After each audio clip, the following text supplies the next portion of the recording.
Hi, my name's Dylan. I'm from Blue Mountains Climbing School, and today I'm going to be talking about the kind of things that I carry on my harness as a canyon leader. The first thing I'm going to talk about is my personal safety, and I like to use a PAS, a personal anchor system. Each one of these loops is fully rated as an attachment point, so I can make it nice and short if I need to, or at its full length. And I've got that attached to an auto-locking carabiner and girth hitched through the same 2 points that my belay loop is attached to on my harness. When I'm not using that, I like to clip it short so I don't trip over it and attach it onto my left side away from my dominant hand and where the abseil line will be running when I'm abseiling. The next thing on my harness is my descender. I choose to use a figure 8 in most canyons, and I have it on a nice wide carabiner. I like the figure 8 because I can use it with single rope, double rope, in low friction mode, high friction mode, and even an ultra high friction mode. And when I use it in combination with a large carabiner, it allows 2 ropes or a single rope to fit in there.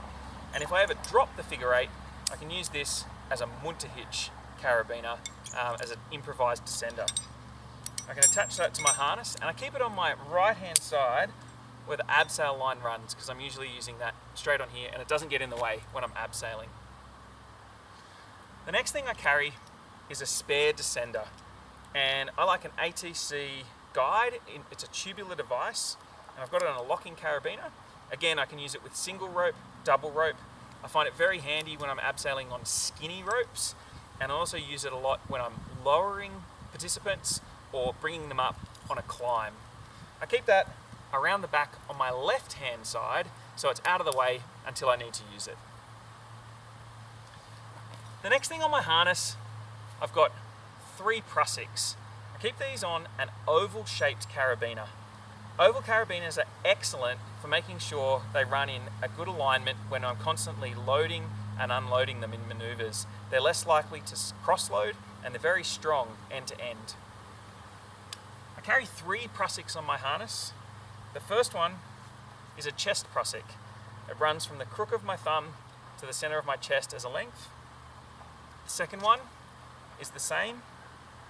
And the third one, when I stand up, runs from my belly button down underneath my foot.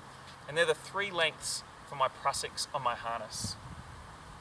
I keep these tied away with a simple overhand clipped to the oval carabiner.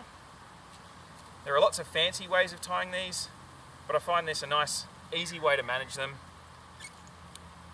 When I've got cold, wet fingers, it's a nice, easy way to untie them. I keep my Prusiks tucked away at the back on the left side of my harness where they'll stay out of the way when I'm abseiling. The next thing I have in my harness for canyoning as a leader is some slings. I've got one short, single length 60 centimeter sling and one longer double 120 centimeter sling. I like to have these as different colors, same as my Prusiks, so I know which one to grab again when I'm cold, wet and tired. I keep these attached again to a wide carabiner. I'll often use the sling around an anchor in a canyon, and then I want to be able to attach a number of things into the wide carabiner when I'm in the canyon.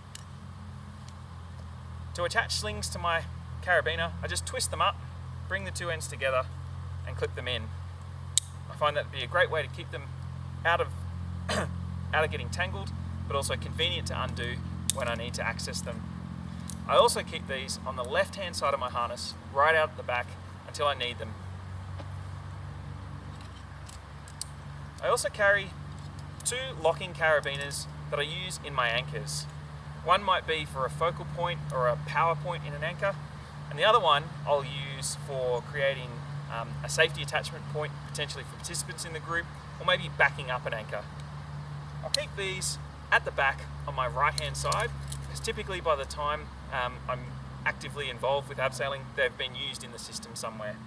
They're also just simple carabiners, unlikely to get tangled up, like these cords that dangle off my harness. When I'm doing more complex procedures and rescues of people in canyons, it's nice to have some spare carabiners. So I always carry a minimum of cross my harness of 8 carabiners.